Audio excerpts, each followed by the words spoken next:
Buenos días, queremos daros la bienvenida al culto de hoy domingo, culto de adoración a nuestro Dios, hoy domingo día 6 de diciembre, el culto de aquí de la Iglesia Cristiana Evangélica de la Sierra de Segura.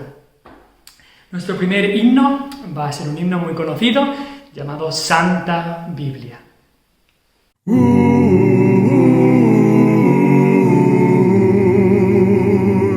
Santa Biblia para mí, eres un tesoro aquí.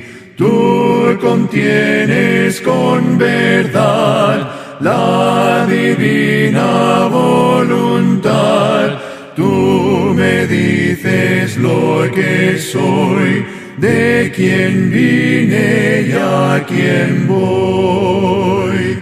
Tú reprendes mi dudar, tú me exhortas sin cesar. Eres faro que a mi pie lo conduce por la fe a las fuentes del amor del bendito Salvador.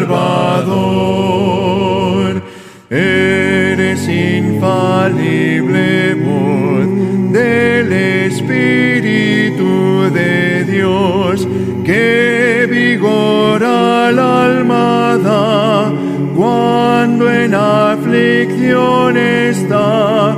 Tú me enseñas a triunfar de la muerte y el pecar. Por tu santa letra sé que con Cristo reinaré. Yo que tan indigno soy, por tu luz al cielo voy.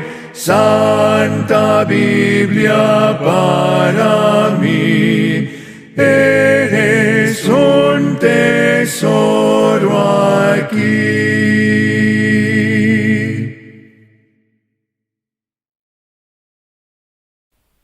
Muy bien, espero que hayáis podido cantar este himno allí viéndolo en vuestras pantallas. Ahora vamos a ir al Señor en oración, a pedirle que nos ayude en el día de hoy, en el culto, a honrarle a Él, escuchando su palabra, cantando los himnos, y a que me ayude a mí también en la predicación y exposición de su palabra. Vamos a orar. Padre Celestial, Dios de toda la creación, venimos delante de ti en esta mañana dándote gracias por la redención que tenemos en Cristo. Él es el único mediador entre Dios y los hombres, Jesucristo hombre. Y en Él es en quien tenemos todas las bendiciones espirituales. Gracias porque Él nos redimió, Él nos salvó, Él murió por nosotros cuando aún éramos pecadores. Y gracias porque a través de Él ahora podemos entrar y tener acceso al trono de la gracia, por ese camino nuevo que Él ha abierto a través de su cruz. Gracias, Padre, por su sangre derramada, que habla mejores cosas que aquella de Abel. Gracias por esa sangre que nos limpia de toda maldad. La sangre de Jesucristo, tu Hijo, nos limpia de toda maldad. Ni un pecado solo tenemos que pagar nosotros, porque no podríamos, Señor, pero Cristo lo pagó todo. Y te damos gracias, Padre, porque tenemos tu palabra, que el centro de tu palabra es Cristo, tu palabra que nos revela a ti y a tu Hijo Jesús. Y Padre, pedimos que en el día de hoy tú seas glorificado, que tu palabra sea predicada, que Cristo sea el centro, que el Espíritu nos llene, y así podamos saber más de aquellas grandes verdades que tú tienes para nosotros, de esas cosas grandes y ocultas que tú quieres que conozcamos. Padre, te pedimos por cada una de nuestras necesidades. Tú sabes cada una de ellas.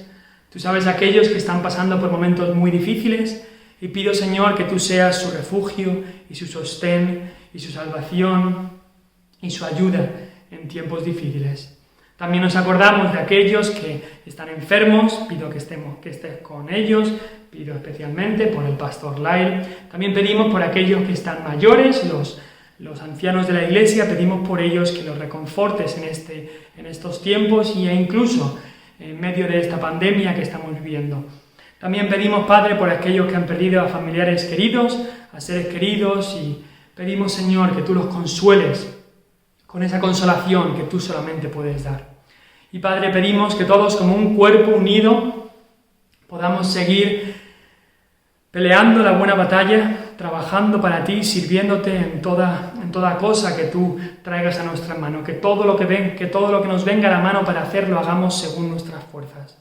Padre, te damos las gracias por este día, tu día, el día del Señor, el día de reposo en el cual podemos dejar nuestras tareas y dejar nuestro diario vivir y venir a tu palabra, venir ante ti, venir y escuchar tu palabra. Y pido que pronto, si es tu voluntad, la semana que viene podamos volver a reunirnos en este lugar, que las restricciones que tenemos ahora por esta pandemia, que, Señor, desaparezcan y ya no estén, y los gobiernos decidan poder abrir los municipios para que podamos otra vez reunirnos los hermanos y gozarnos de la comunión juntos.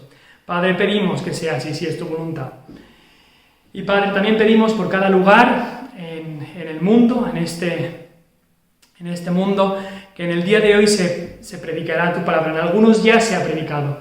Y pedimos, Señor, que tú guíes a cada hombre fiel que predicará tu palabra, que tú los unjas con el Espíritu Santo. Y lo que pedimos para otros, lo pedimos también para nosotros. Pero, Señor, nos acordamos del campo misionero, de aquellos que están en Uganda, de aquellos que están en Liberia, de aquellos que están en Nepal, de aquellos que están en India, también de los hermanos en Irlanda del Norte, en tantos países. Y pedimos, Señor, que tú les des un día lleno de bendición, un día en que almas vengan a conocerte a ti.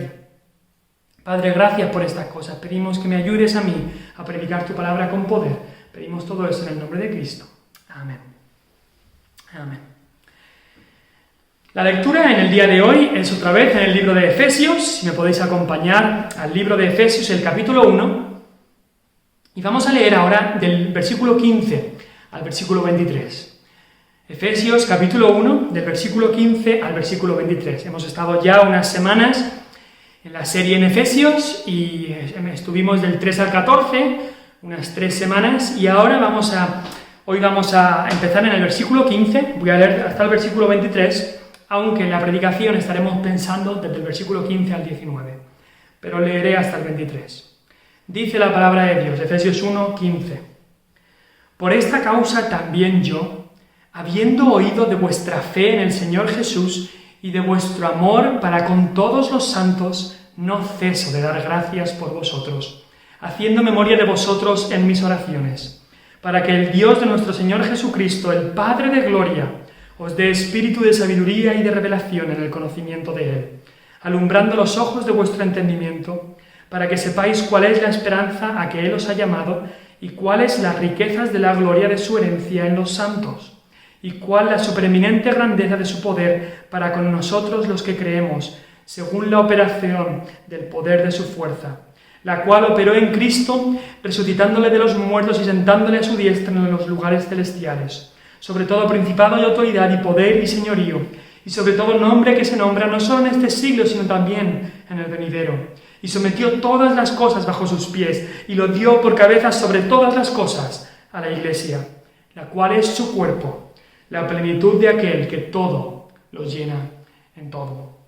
Y pedimos que el Señor añada la bendición a la lectura de su palabra. En cuanto a los anuncios de esta semana, por supuesto estamos atentos a lo que diga la Junta de Andalucía en cuanto a las restricciones de los municipios y queríamos decir de que sí se facilita de que nos podamos mover entre municipios, entonces el culto que normalmente tendremos el miércoles lo vamos a pasar al jueves, porque se supone que estas restricciones, si las aprueban, se quitarán para el jueves. Entonces el culto del miércoles lo pasaríamos al jueves, pero por supuesto estaremos informando de esto en el grupo de WhatsApp de los miembros de la Iglesia y también en la página de Facebook. Y por supuesto, si se quitan, entonces el culto del domingo que viene sería aquí con todos los hermanos, por supuesto. También queríamos informaros de que han llegado tanto el calendario de la Buena Semilla que si es posible, que si ya nos podemos reunir la semana que viene, lo podréis coger y adquirir aquí. Y también ha llegado un calendario que hemos preparado con nuestro nombre, un calendario personalizado para esta iglesia, y es un calendario del año entero con imágenes de la Sierra de Segura y luego el calendario abajo. Y pensamos que, por supuesto, cada uno de los miembros de la iglesia querremos uno, pero también podemos adquirir uno para regalar a otros, y lo podemos pensar como un tratado de 12 meses que va a estar en las casas de gente que no es convertida, así que incluso lo podemos utilizar como un medio de evangelismo. Y en nuestra oración oramos de que el Señor lo utilice para traer almas a Él. En la primera página está un plan de salvación, está un texto que habla de lo que creemos en la iglesia y de cómo una persona puede tener paz con nuestro Señor Jesucristo. Por supuesto, también en cuanto a anuncios, si podéis estar orando por el pastor Lai, que está otra vez enfermo con los mismos dolores que tenía antes, así que por favor estar recordándole en vuestras oraciones. Ahora vamos a ir a nuestro segundo himno, el himno Tú dejaste tu trono. Tú dejaste tu trono.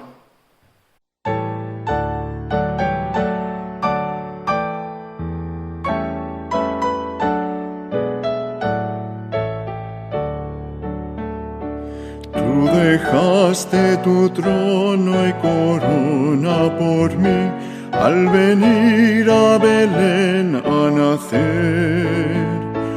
Mas a ti no fue dado el entrar al mesón, y en establo te hicieron nacer. Ven a mi corazón, a Cristo, pues en Él hay lugar para ti. Alabanzas celestes los ángeles dan, en que rinden al Verbo olor. Más humilde viniste a la tierra, Señor, a dar vida al más vil pecador. Ven a mi corazón, oh Cristo, pues en Él hay lugar para ti. Siempre pueden las zorras sus cuevas tener, y las aves sus nidos también. Mas el Hijo del Hombre no tuvo lugar en el cual reclinara su sien. Ven a mi corazón, oh Cristo, pues en Él hay lugar para ti. Muy bien, ahora vamos a orar, a pedirle al Señor que nos ayude en la predicación de su palabra, y después pasaremos a explicar y a exponer el texto que hemos estado leyendo en el día de hoy, del versículo 15 al 19 del libro de Efesios capítulo 1. Vamos a orar. Padre Celestial, te damos las gracias por tu palabra. Gracias porque en tu palabra encontramos la verdad. Y tu palabra dice que conoceremos la verdad y la verdad nos hará libres. Y gracias por la libertad que tenemos en Cristo Jesús. Éramos esclavos del pecado y de la muerte, éramos esclavos del diablo, y ahora tu palabra, ahora las grandes verdades del Evangelio nos han liberado. Y somos libres en Cristo. Libres ahora para servirle a Él con todo lo que tenemos, con toda nuestra vida, de todo nuestro corazón. Y gracias, Padre, porque eso es verdadera libertad, ser un siervo de Cristo. Y Padre, en el día de hoy queremos que nos ayudes a entender tu palabra, queremos que abras nuestros corazones, que me ayudes a mí, me unjas de tu Espíritu, lléname de tu Espíritu. En el nombre de Cristo pido todo esto. Amén.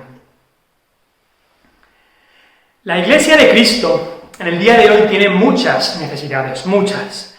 Necesitamos más valentía para hablarle a otros de Cristo y evangelizar.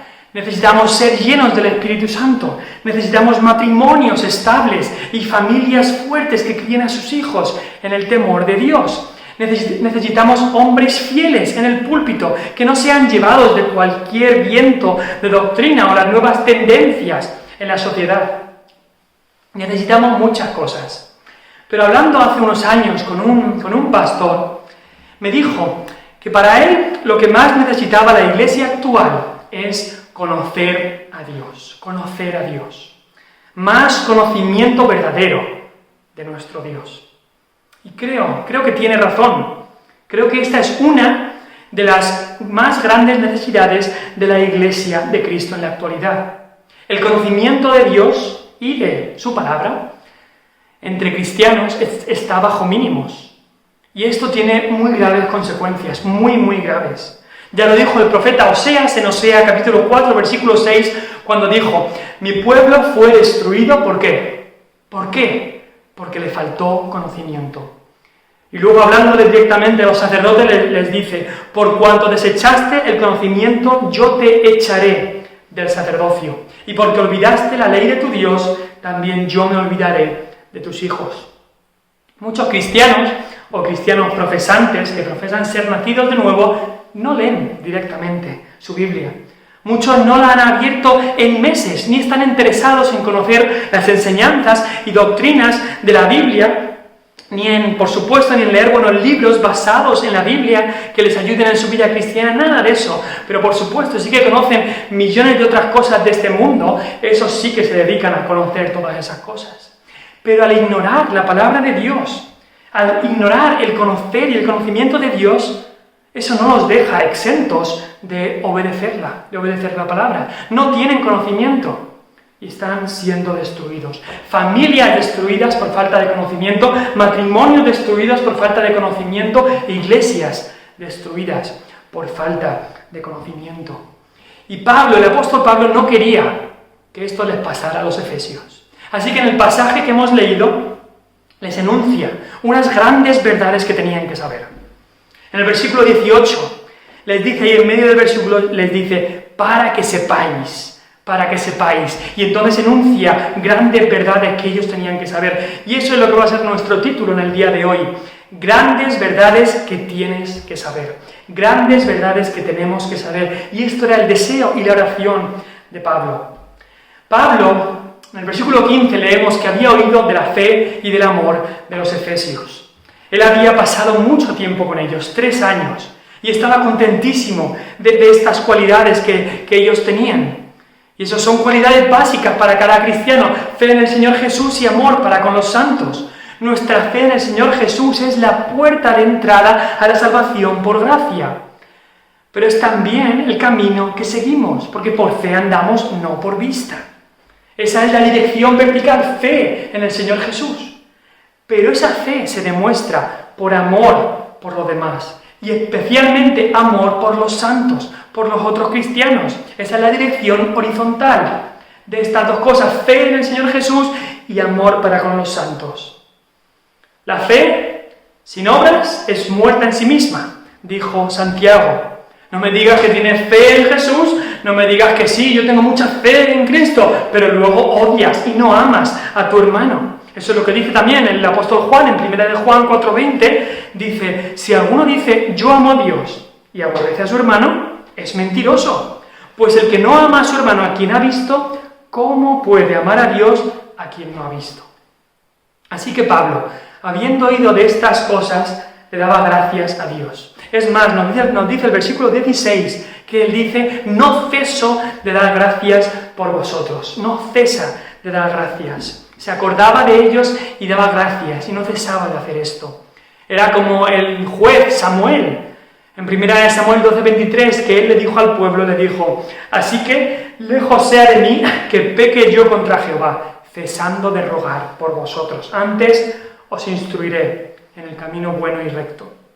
En el pasaje anterior, el pasaje que hemos estado estudiando las semanas anteriores, vimos que Pablo había cantado las alabanzas de Dios con toda esa pasión y entusiasmo.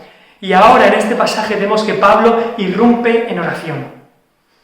Canción y oración. Y eso parece ser que era algo que Pablo hacía cuando estaba en la cárcel, porque si os acordáis de aquella noche que Pablo y Silas pasaron en la cárcel de Filipos, aquella noche que Dios envió el terremoto, ¿qué estaban haciendo? Cantando y orando. Y ahora Pablo está otra vez en la cárcel, esta vez en la cárcel de Roma, ¿y qué está haciendo? Canta aquí en la carta a los Efesios una canción de alabanza a Dios al principio y luego pasa directamente a la oración. ¿Qué ejemplo para nosotros? Estamos quizá confinados en casa, pues hagamos como Pablo, cantemos y oremos a Dios. Él hacía eso cuando estaba confinado, así que lo mismo tendríamos que hacer nosotros. Es la mejor manera de usar el tiempo. Y es que las oraciones de Pablo son tremendas, mucho para aprender tenemos ahí. Nos gustaría poder invitar a Pablo a nuestra reunión de oración y escucharle orar, pero no se puede, por supuesto. Él ya lleva 2000 años que está con su Salvador. Pero lo siguiente mejor que podemos hacer es leer sus oraciones. Y hay muchas oraciones de Pablo en la Biblia, en sus epístolas. Y hay tanto para aprender. Os recomiendo que leáis las oraciones de Pablo. Aquí en Efesios, esta oración. También en el libro de Efesios, en el capítulo 3, versículo 14. En Filipenses 1, 9. Otra oración ahí. También en Colosenses 1, versículo 9 al 10. También en Filemón 6, y hay muchas más también, pero estas son algunas de las que Pablo oró en la cárcel. En ninguna de estas oraciones él nombra nada material. No ora por la salud de los hermanos, no ora para que les vaya bien en sus trabajos, no. Y no hay nada malo de orar por esas cosas. Pero las oraciones de Pablo llegan mucho más profundas, mucho más altas, mucho más extensas. Son oraciones por lo espiritual. Pero en todas estas oraciones que hay, en estas que he nombrado, hay una petición común. Y eso es que Pablo pide para que estos santos, estos hermanos, estos cristianos, abunden y aumenten en el conocimiento de Dios. En el conocimiento de Dios. Pablo quiere que conozcan más a Dios. Y hay ciertas cosas específicas que él quiere que ellos sepan y que tú y yo necesitamos saber. Pero antes de ver cuáles son estas grandes verdades, vamos a ver 3 grandes verdades, pero antes de ver estas grandes verdades, queremos ver cómo llegamos a saber estas grandes verdades. ¿Cómo es que nosotros, simples mortales, podemos llegar a saber estas grandes verdades que Dios nos quiere revelar? Y eso nos dice el versículo 17. Porque dice el versículo 17, para que el Dios de nuestro Señor Jesucristo, el Padre de gloria, os dé espíritu de sabiduría y de revelación en el conocimiento de Él, alumbrando los ojos de vuestro entendimiento. Versículo 18. Pablo sabía perfectamente cuál era el medio para poder conocer estas cosas. Él sabía que el conocimiento venía de Dios. No de los hombres, no de libros que puedes encontrar por ahí, sino directamente de Dios. Así que Pablo apela en el versículo 17 a la Trinidad misma, para que los efesios adquieran este conocimiento, para que ellos sepan estas cosas. Las 3 personas de la Trinidad se mencionan aquí, están involucradas aquí. Primero se habla del Dios de nuestro Señor Jesucristo, el Padre de gloria, la primera persona de la Trinidad. Por cierto, que se diga aquí el Dios de nuestro Señor Jesucristo no significa para nada que Cristo no sea Dios, o que Cristo sea inferior al Padre. Lo que significa es que en la carne, como hombre, como nuestro representante, Dios el Padre tenía que ser el Dios de Cristo, el Dios de Jesús, como lo es para nosotros. En Cristo esto no implica una inferioridad, sino solamente una diferencia de roles con el Padre. Cristo como Hijo, Cristo como hombre se sometió al Padre. Y este Padre de gloria es el que da el conocimiento. Es el que da este conocimiento. ¿Y cómo lo da? Quizá preguntas. Pues nos dice ahí. Para que el Dios de nuestro Señor Jesucristo, el Padre de gloria, os dé espíritu de sabiduría. Es el Padre el que da el espíritu de sabiduría y de revelación. Aquí encontramos la tercera persona de la Trinidad. El Espíritu de Jehová es el espíritu de sabiduría. Así es llamado en el Antiguo Testamento. Dice Santiago, si alguno tiene falta de sabiduría, ¿qué tiene que hacer? ¿Ir a los otros hombres? No. ir a Dios, pídala a Dios, el cual da a todos abundantemente y sin reproche, y les será dada. ¿Y cómo da a Dios esta sabiduría? Por su Espíritu, por su Espíritu. Es el Espíritu de sabiduría, pero también dice que es el Espíritu de revelación. Y esa palabra significa simplemente iluminación. No significa que los cristianos allí en los Efesios, ellos podían pedir revelaciones privadas de Dios y Dios se las iba a dar. No. Eso es lo que muchos carismáticos piensan hoy en día. Ellos creen que pueden recibir un espíritu de revelación y que Dios a ellos especialmente les va a dar una revelación, algo que no está en la Escritura, se lo va a revelar específicamente a ellos. Y por supuesto, esto lleva a toda clase de errores y excesos. No, este término de revelación significa simplemente que Dios nos ilumina por su Espíritu para que entendamos la palabra, para que entendamos lo que Él ya nos ha dado. Y el Espíritu nos alumbra, nos ilumina para poder saber estas cosas. El Padre da, el Espíritu alumbra, pero ¿en qué nos alumbra? ¿Para qué? ¿O en qué nos ilumina? Y dice ahí, en el conocimiento del Hijo, en el conocimiento de Él, y se refiere al Hijo Jesús, a Jesucristo. El Hijo es el que se da a conocer. Mi amigo, ¿quieres conocer a Dios?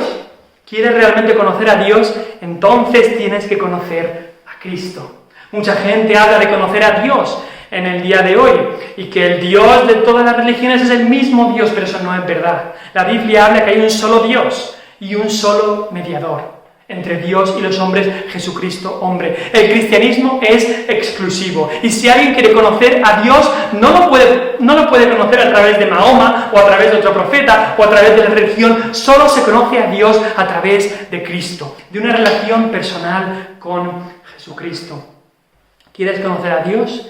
Entonces tienes que conocer a Cristo. Él es la imagen del Dios invisible, el primogénito de toda creación. Él es el Verbo hecho carne, la revelación de Dios al hombre. Y Pablo, aún en sus últimos años, cuando le escribió a los filipenses, les decía, a fin de conocer a Cristo. A fin de conocer a Cristo. Él quiere conocerle más y más. Y el poder de su resurrección y la participación de sus padecimientos. El apóstol Pedro también les decía a la gente a la que él escribía, les decía que crezcáis en la gracia y ¿en qué? Y en el conocimiento de nuestro Señor Jesucristo. No dice en el conocimiento de Dios como algo en general, pero en el conocimiento de nuestro Señor Jesucristo. Especialmente le queremos conocer a Él.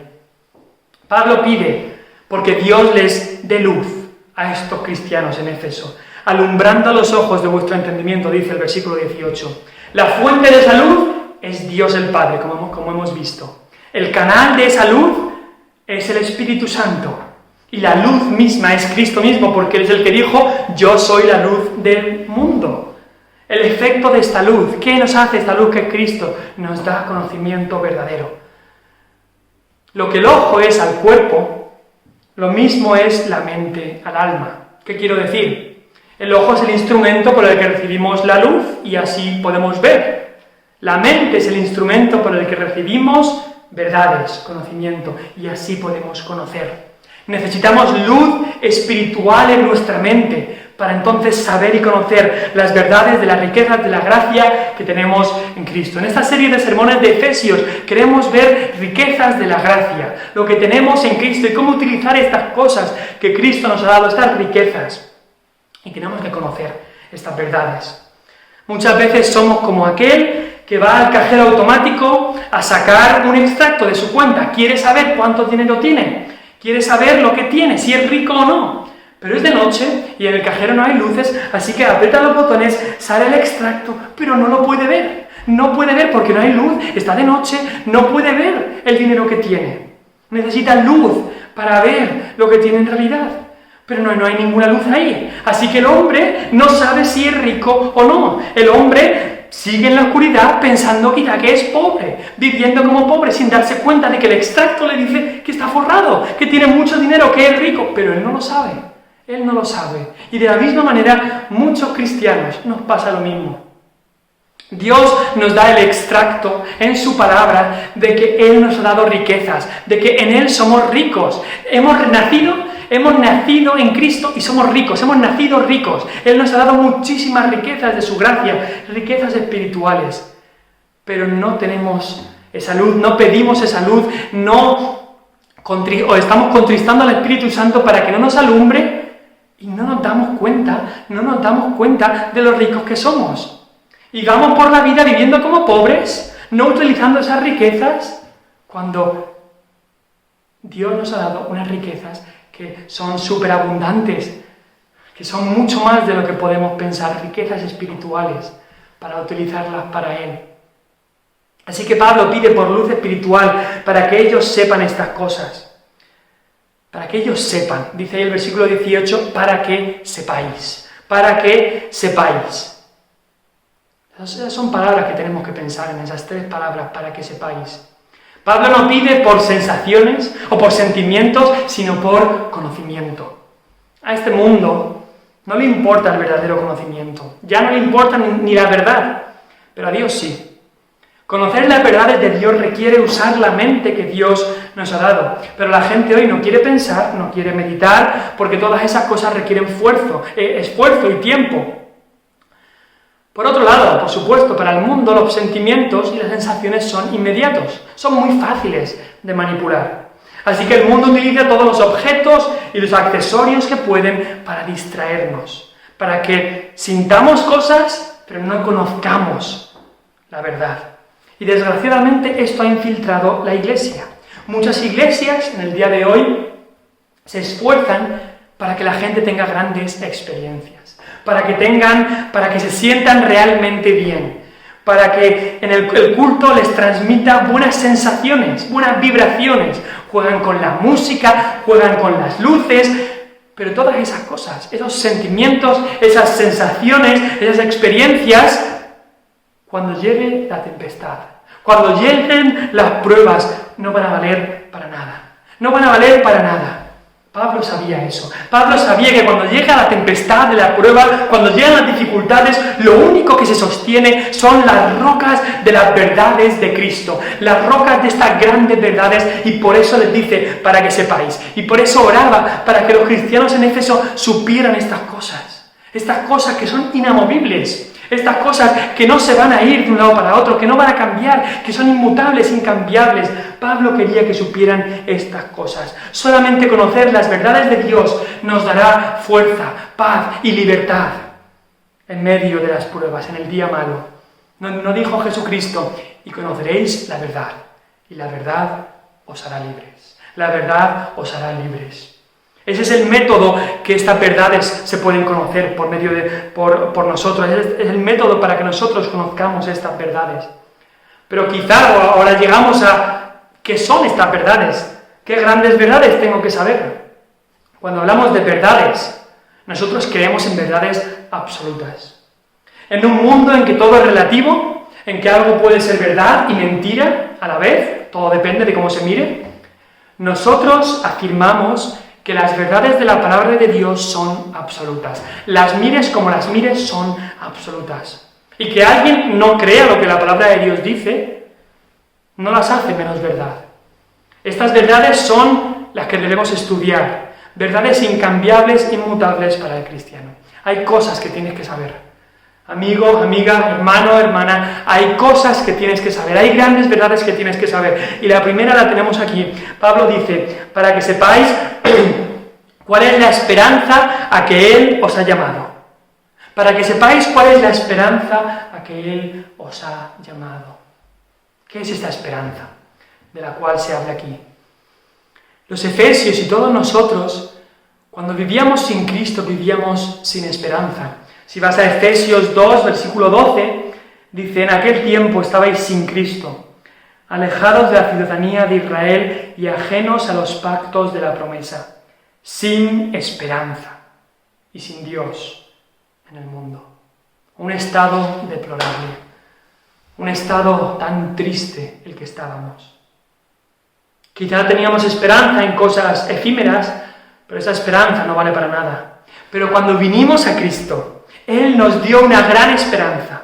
Esperanza en sus promesas, esperanza en la gloria de Dios, esperanza que no avergüenza, porque es la esperanza más firme que puede existir. Pablo había dado gracias a Dios por el amor y la fe de los efesios. Pero si os acordáis, en 1 Corintios 13, Pablo habla de 3 cosas que permanecerán. Dice, ahora permanecen la fe, la esperanza y el amor, estos 3, pero el mayor de ellos es el amor. Y Pablo había visto que tenían fe y amor estos efesios, pero quizá Pablo pensaba que tenían que crecer y abundar más en la esperanza, en esta esperanza. Ahora él pedía para que abundaran y crecieran y conocieran la esperanza a la que Dios les había llamado. El jueves pasado, el pastor Lael y yo estábamos en el mercadillo de Beas. Y justo al lado nuestra se puso el hombre que vende los décimos de la lotería. Y la verdad nos llenó de pesar ver que hay tanta gente con esa esperanza vacía para que les toque la lotería. Mucha gente iba a él, casi siempre tenía gente, y nosotros en la mesa, desgraciadamente, no teníamos a tanta gente. No teníamos prácticamente a nadie que venga a mirar esas cosas, pero el que vende la lotería tenía muchísima gente, y más ahora que llega la Navidad. Gente que dice, nunca pierdo la esperanza. Nos venía una mujer al final a hablar y decía, ¿se ha ido ya el hombre de la lotería? ¿Se ha ido ya? Ellos creen que tienen una esperanza en que les va a tocar en la lotería. Nunca pierdo la esperanza es lo último que se pierde, dice el mundo. Pero, ¿qué tipo de esperanza tienen? Para saber si tu esperanza es firme o no, si está vacía o está llena, hay que mirar en qué o en quién se tiene puesta la esperanza. Y cuando alguien pone su esperanza en que le toque la lotería o en algo así de efímero, su esperanza es vacía, es efímera, es temporal, no tiene base. Y aunque por una de esas, una dentro de 1 millón, se cumpla y esa persona le toque la lotería, aún así la esperanza no será cumplida. Porque ellos no solamente esperan que les toque la lotería, sino que eso sea la resolución de todos sus problemas, y no lo va a ser. La esperanza cumplida no les satisfará y no sentirán que la han conseguido. Pero la esperanza del texto no está basada en vanidades ilusorias, como las del mundo. Esta es una esperanza basada en el llamado de Dios en nuestras vidas. El llamado de Dios en nuestras vidas. Y el llamado de Dios en nuestras vidas es tan firme como Dios mismo. Así que esta esperanza es firme, eternamente firme. ¿Por qué? Porque el llamamiento de Dios es un llamamiento supremo. En Filipenses 3:14, si queréis podéis ir a este texto, pero yo lo tengo aquí ya escrito. Filipenses 3:14 dice Pablo, prosigo a la meta, al premio del supremo llamamiento de Dios en Cristo Jesús. Al premio del supremo llamamiento de Dios en Cristo Jesús. Cristo nos llama a proseguir a la meta, a seguirle hasta el final, y la vida del seguidor o discípulo de Cristo es la vida más alta, el llamamiento más alto, más supremo que puede existir. Al mundo, por supuesto, no le parece que hay nada de supremo en que Cristo nos llame a seguirle y ser pescadores de hombres, a que Cristo nos llame a tomar nuestra cruz, a negarnos a nosotros mismos y a seguirle. Para el mundo eso no tiene nada absolutamente de supremo, nada de alto. Pero la esperanza del cristiano está en el premio del supremo llamamiento. Y también sabemos que aquí, en esta vida, recibiremos 100 veces más de bendiciones. Y en el siglo venidero, la vida eterna. Tienes que saber eso. Tienes que saber que este llamamiento es supremo. Así que la esperanza del llamamiento también es suprema. Pero el llamamiento también es un llamamiento santo. En 2 de Timoteo 1:9 habla de Cristo y dice, quien nos salvó y nos llamó con llamamiento santo, no conforme a nuestras obras, sino según el propósito suyo y la gracia que nos fue dada en Cristo Jesús antes de los tiempos de los siglos. Más claro, agua. La palabra de Dios es clara, muy clara.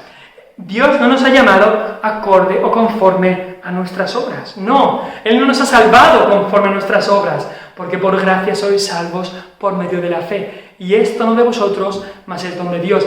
No por obras, para que nadie se gloríe. No es por obras, no es por obras. Todo es por la gracia de Dios, por su divino propósito y su gracia.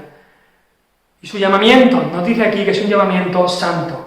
Como vimos en el versículo 4, que Dios nos escogió desde antes de la fundación del mundo para que fuésemos santos y sin mancha. De la misma manera, el llamamiento de Dios en nuestra vida es un llamado a ser santos. Cuando Pablo le escribió a los romanos y a los corintios, y Pablo les hablaba a ellos y les describía como aquellos que son llamados a ser santos, llamados a ser santos. ¡Qué nombre tan precioso! Somos llamados a ser santos. Así que como cristianos, tenemos que saber que tenemos esta esperanza. La esperanza de un llamamiento santo, de que Dios nos ha llamado a la santidad. Dios no nos va a dejar en la porquería de nuestro pecado, en la suciedad, en la depravación de nuestro pecado. No, Él va a trabajar en nosotros y con nosotros y nos va a santificar, nos va a ayudar a crecer en la gracia y a apartarnos del pecado. Él va a hacer eso en nosotros porque su llamamiento es santo, así que podemos tener una esperanza cierta en eso. Pero también el llamamiento es un llamamiento celestial, así que tenemos la esperanza de un llamamiento celestial. En Hebreos 3:1, el autor de Hebreos les dice: hermanos santos, participantes del llamamiento celestial. Y es que finalmente la esperanza a la que Dios nos ha llamado es una esperanza de gloria, es una esperanza celestial, es una esperanza de un llamamiento celestial, de un día estar con Él, en el cielo, nuestro último destino. Y al pensar en este llamamiento supremo, este llamamiento santo, este llamamiento celestial, ¿quién es aquel que es supremo, aquel que es santo, aquel que es el centro del cielo, sino Jesucristo mismo? Por supuesto, es Jesucristo. Somos llamados a Él, por Él, para ser tal como Él, para estar con Él. El llamamiento somos llamados para Cristo. Pablo nos dice que esta es nuestra esperanza. Nuestra esperanza del llamamiento es finalmente ser como Cristo, estar con Cristo, estar unido a Él. Pablo nos dice en Colosenses que nuestra esperanza es Cristo, que Cristo es la esperanza de gloria. Y conocer esta esperanza es conocer más a Cristo.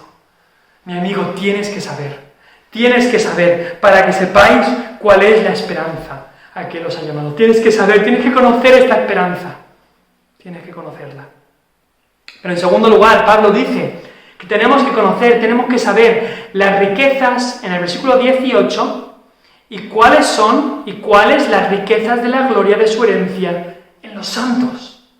Tienes que saber qué son las riquezas de la gloria de tu herencia en los santos. Y dices, ¡guau!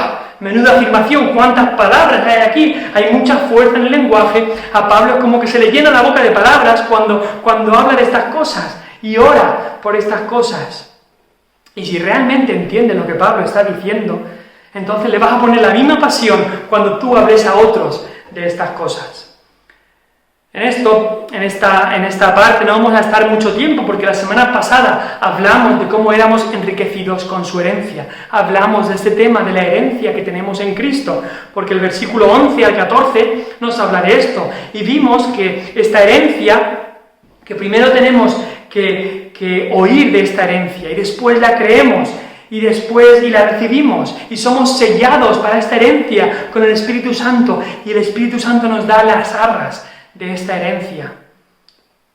Vimos todas estas cosas, pero al leerlo aquí en el versículo 18 hay dos distintas interpretaciones del texto, porque habla de la gloria de su herencia en los santos. Imagina que yo te hablo de la herencia de mi padre. Si yo hablo así, tú dirías, ¿a qué te refieres? ¿Te estás refiriendo a la herencia que tu padre recibió de su padre o a la herencia que tu padre te va a dar a ti? Y lo mismo nos ocurre en este texto. Cuando habla de su herencia en los santos, no sabemos si es la herencia que Dios da o la herencia que Dios tiene. ¿Se refiere a que nosotros, el pueblo de Dios, somos la herencia de Dios, la porción de Dios, como habla en otras partes de la palabra? ¿O se refiere, como vimos la semana pasada, a que nosotros tenemos una herencia grande, una herencia infinita en Cristo, en nuestro Dios? Y en realidad no es crucial saber si es una cosa o la otra, porque las dos ideas son muy importantes que las sepamos. Pero creo que por el contexto que se habla aquí, está hablando de la herencia que nosotros tenemos en Cristo, como vimos la semana pasada. Y esta herencia tenemos que conocerla, El bisabuelo de mi padre vivió en la miseria toda la última parte de su vida. Él comía pan viejo, pan duro, vivía en una casa muy pobre y murió completamente en la miseria. Todos pensaban que no tenía ni un duro, incluso sus hijos. Pero bastantes años después de su muerte, algunos de sus hijos fueron a la casa donde él vivía, subieron al desván, al ático, y allí encontraron una caja. Al abrir la caja, descubrieron que estaba llena de dinero, llena de dinero. Su padre había dejado una cantidad de dinero tremenda, pero había un gran problema. Ese dinero que había dejado su padre estaba ahora roto y comido por ratones. Y lo que estaba más o menos bien, que se podría utilizar, ahora era dinero antiguo que no valía para nada. Menuda desilusión, ya era demasiado tarde. Si ellos hubieran sabido las riquezas de su herencia, ellos habrían protegido ese dinero, les habrían guardado bien y les hubiera cambiado la vida ese dinero. Pero no lo sabían. Si alguien se lo hubiera dicho esas riquezas de su herencia, mi amigo, hermano o hermana, hoy Dios mismo te está diciendo de las riquezas de la herencia, para que tú sepas las riquezas de la gloria de la herencia que tienen los santos en Cristo. Si eres salvo por gracia, hoy la Biblia te dice eso, que eres rico, que tienes una herencia que Dios te ha dado. No podrás decir que nadie te lo dijo. No podrás decir, yo viví en la pobreza espiritual, porque no sabía que habían todas estas grandes riquezas en Cristo. No sabía que tenía a mi disposición todas estas cosas. Dios te lo dice hoy. ¿Las utilizarás para la honra y gloria de Dios? ¿Leerás el extracto de la Biblia en que dice que eres rico? ¿Que eres rico en Cristo? ¿Que tenemos todo el fruto del Espíritu, todas las riquezas espirituales, todas las bendiciones espirituales de Dios que vimos las semanas pasadas, todo lo tenemos a nuestra disposición? ¿O viviremos en la pobreza? Tenemos que saber estas cosas. Pero en último lugar, la última cosa que Pablo quiere que sepamos dice ahí, para que sepáis, dice en el versículo 18, y luego en el versículo 19 dice, ¿y cuál la supereminente grandeza de su poder para con nosotros los que creemos según la operación del poder de su fuerza? Otra vez el lenguaje aquí muestra un énfasis tremendo. Pablo es uno de estos que cuando habla de algo y algo que de verdad es importante para él, se emociona hablándolo. Lo habla con pasión y se le llena la boca de palabras. Esto no es un mero hecho sin importancia, hablando del poder de Dios. No, esto es básico, esto es crucial, esto es muy importante. Pablo nos ha hablado ya de la esperanza a la que Dios nos ha llamado. Nos ha hablado también de las riquezas que tenemos en este mundo, riquezas espirituales para utilizar para la gloria de Dios. Pero muchas veces hay gente que tiene riquezas, pero no tiene cómo utilizarlas. Y aquí en el último lugar, Pablo nos dice el poder que hay de Dios para utilizar todas estas cosas para la gloria de Dios. Necesitamos este poder. Aquí él nos habla del poder de Dios. Es más, desde aquí hasta el final del capítulo, incluso parte del capítulo 2, el tema es el poder de Dios en nosotros. Pablo quiere que los efesios sepan y conozcan el poder de Dios. Pero quizá dices, ¿cómo puede un simple mortal hablar de algo que es infinito? Porque el poder de Dios es infinito. ¿Cómo podemos nosotros definir algo infinito con nuestro lenguaje terrenal? Y eso aquí se nota. Porque, por supuesto, es imposible definir con total precisión lo que es el poder infinito de Dios, con nuestro lenguaje terrenal. Y es por eso que aquí en el versículo 19 Pablo utiliza 6 palabras en superlativo, 6 palabras superlativas. Todas son diferentes palabras en griego, todas para definir el poder de Dios. Y Pablo las pone todas juntas para enfatizar el poder de la excelencia del poder, para enfatizar el poder de Dios en nosotros. Habla de la supereminente. Y eso nos habla de algo que sobrepasa. Algo que literalmente es lanzado y va más allá. Es supereminente. La supereminente grandeza, otra palabra más. Y habla de una gran magnitud o extensión, habla de una gran fuerza, esa palabra grandeza. Y luego pone la palabra poder. la supereminente grandeza de su poder. Esa palabra poder en el griego es dunamis, y esa es la palabra que utilizamos nosotros para nuestra palabra dinamita. Habla de ese poder inherente de Dios, poder que puede vencer cualquier resistencia, como la dinamita. Y después habla, en la última parte del versículo 19, según la operación. Esa palabra operación es la palabra energeia, y esa nos recuerda la palabra energía. Y habla de una obra, un trabajo enérgico y efectivo, que es lo que hace Dios. Energía que se pone en marcha, que está trabajando. Y luego nos sale otra vez la palabra poder, habla del poder manifestado de Dios, gran vigor, dominio. Y por último la palabra fuerza, 6 palabras. Y esta última palabra habla de habilidad, de poder inherente, fuerza. 6 palabras utiliza el apóstol Pablo para definir el poder de Dios. Pablo no oraba para que Dios les dé poder, para que Dios les dé fuerza, sino para que Dios les ayude a darse cuenta y a conocer el poder que ya tienen a su disposición. Cuando somos salvos, Dios nos da de su Espíritu.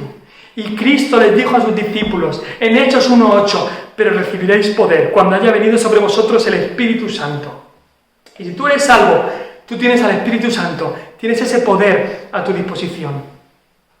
Y si resumimos todas estas definiciones que hemos dicho, podríamos decir que Pablo quería que ellos supieran la grandeza, esa grandeza que sobrepasa todo, la grandeza y la fuerza del poder inherente de Dios, de esa energía productiva en nosotros los que creemos, acorde a ese poder y trabajo enérgico y efectivo de su gran dominio y de su fuerza interna.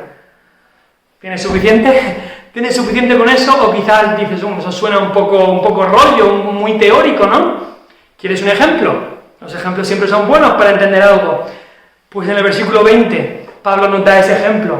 Porque este poder es el poder que obró en Cristo, en su resurrección y su ascensión. Se requiere poder para eso. Y ese mismo poder que Él nos da a nosotros es el poder que resucitó a Cristo y que le hizo ascender a Él. Y en el capítulo 2 nos continúa recordando que este es el poder que obró en nuestra salvación. Y no es que estuviéramos solo débiles o enfermos o perdidos, es que estábamos completamente muertos. Necesitábamos ser resucitados y solo el poder divino nos podía dar vida. Y personalmente creo que el poder que hay en la salvación de un alma, el poder necesario para salvar a un hombre pecador, es incluso mayor al poder que Dios utilizó en la creación de todo el universo. Incluso mayor que la creación de todo el universo. ¿Por qué digo esto? Quizás has pensado alguna vez en esto. La creación del universo fue ejecutada a partir de nada. No había nada y Dios habló y así Él creó. No había nada y Él creó todo el universo. Pero la redención del hombre, en la redención del hombre sí que había algo. Y había algo podrido, había algo sucio, había algo depravado. No era a partir de la nada que Dios hace esta nueva creación en nuestras vidas. No, la nueva creación, la redención, Dios la hace a partir de algo que está completamente depravado, sucio. Y de ahí Dios crea algo bueno, algo limpio, algo santo. Por eso se requiere incluso más poder que en la creación del universo. En la Biblia leemos que la creación es la obra de los dedos de Dios. Pero leemos que la redención es la obra del brazo de Dios, de la diestra de Dios. Y ese infinito poder que obró en nuestra salvación es el mismo poder que Dios pone a nuestra disposición en el día de hoy por su Espíritu, para vivir en Él, para hablarle a otros, para ser testigos, como les dijo a sus discípulos, recibiréis poder y me seréis testigos. Poder para predicar el Evangelio, para vencer la tentación, para seguir adelante en momentos difíciles, para avanzar en la santidad y crecer en la gracia y en el conocimiento de Dios. Mi amigo, mi hermano, tienes que saber estas cosas. Tienes que saber estas cosas. La esperanza, las riquezas, el poder. ¿Conoces estas cosas? ¿O te suena todo esto a algo extraño? Mi amigo, en los momentos de la vida donde no podemos ni respirar, son estas verdades las que nos van a dar aliento. En los momentos de la vida donde estamos agitados y turbados, son estas verdades las que nos traerán verdadera paz a nuestra vida, no el yoga o la música relajante, no, estas verdades. En los momentos de la vida en los que no podemos ver lo que tenemos enfrente, no podemos ver lo que va a pasar, no podemos ver nada, son estas verdades las que alumbrarán nuestros ojos. En los momentos de la vida en los que estás triste y desanimado, no necesitas una charla motivadora de pensamiento positivo, necesitas saber la esperanza a la que Dios te ha llamado. En los momentos de la vida, en los que el mundo parece triunfar y parece que lo tienen todo y que nosotros no tenemos nada, no necesitas el evangelio de la prosperidad, no necesitas un curso de éxito financiero, no, necesitas saber las riquezas de la gloria de su herencia en los santos. La riqueza de la gloria, de la herencia que tienes tú en Dios.